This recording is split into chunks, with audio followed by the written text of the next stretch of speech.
सुभाष चंद्र बोस का जन्म 23 जनवरी 1897 को उड़ीसा के कटक नामक स्थान पर हुआ।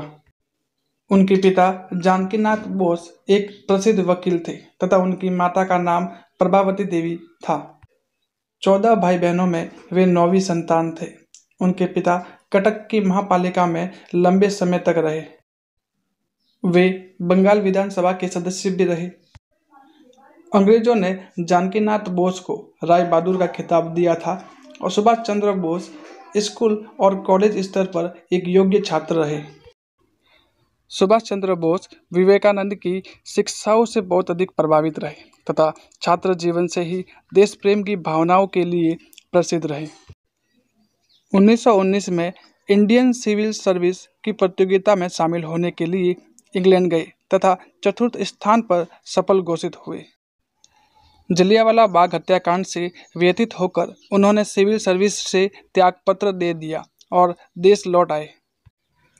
1921 में कलकत्ता के स्वतंत्रता सेनानी देशबंधु चिरंजन दास के कार्य से प्रेरित होकर वे स्वतंत्रता आंदोलन से जुट गए।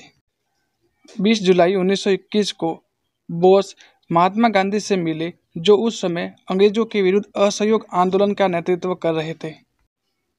1922 में चित्तरंजन ने स्वराज्य पार्टी बनाई, जिस पर सुभाष चंद्र बोस ने महापालिका का चुनाव लड़ा और जीता। अपने कार्यकाल में वहां का पूरा ढांचा बदल दिया और काम करने का तरीका भी बदल डाला।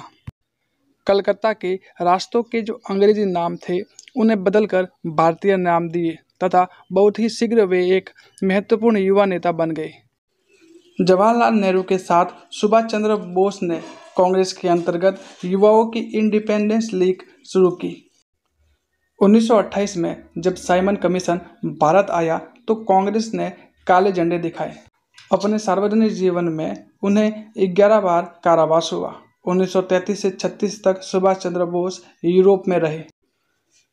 इटली के नेता मुसोलिनी से मिले, जिन्होंने उन्हें भारत के स्वतंत्रता संग्राम में सहायता करने का वचन दिया।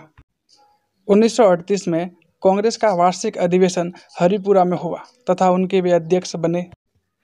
बाद में गांधी जी से मतभेद होने पर उन्होंने त्यागपत्र दे दिया। फिर 1939 में अध्यक्ष पद हेतु चुनाव लड़ा और वे जीत गए। कांग्रेस से त्यागपत्र देने के बाद 3 मई 1939 को फॉरवर्ड ब्लॉक के नाम से अपने पार्टी की स्थापना की और स्वतंत्रता संग्राम को तीव्र गति दी। अंग्रेजों ने उन्हें घर में नज़रबंद करके रखा। वे चकमा देकर मॉस्को होते हुए बर्लिन पहुंचे तथा रिबेनट्रॉप जैसे नेताओं से मिले। जर्मनी में उन्होंने भारतीय स्वतंत्रता संगठन और आज़ाद हिंद रेडियो की स्थापना की। 29 मई 1942 को एडोल्फ हिटलर से वे मिले। 1943 में वे सिंगापुर आए तथा स्वतंत्रता आंदोलन की बागडोर हाथ में ली। मुख्यतः भारतीय युद्ध बंदियों को लेकर आज़ाद हिंद फौज का गठन किया और उन्होंने औरतों के लिए झांसी रानी रेजिमेंट बनाई। पूर्व एशिया में जगह जगह भाषण देकर फौज में भर्ती होने के लिए स्थानीय लोगों का आह्वान किया तथा संदेश दिया कि तुम मुझे खून दो, मैं तुम्हें आज़ादी दूंगा। परंतु द्वितीय विश्व युद्ध में जापान जर्मनी की हार के बाद उन्हें आज़ाद हिंद फौज को लौटाना पड़ा। इस प्रकार वे निश्चित लक्ष्य नहीं पा सके। 18 अगस्त 1945 को ताइपे ताइवान की भूमि पर उनका हवाई जहाज दुर्घटनाग्रस्त हो गया। उनके मारे जाने की खबर मिली, पर यह विवादास्पद है कि उनकी मृत्यु कैसे हुई। इनकी उपलब्धियों के बारे में बात की जाए तो Subhash Chandra Bose Indian civil service परीक्षा में सफल चुने गए थे। 1938 और 1939 में 2 बार वे कांग्रेस के अध्यक्ष चुने गए।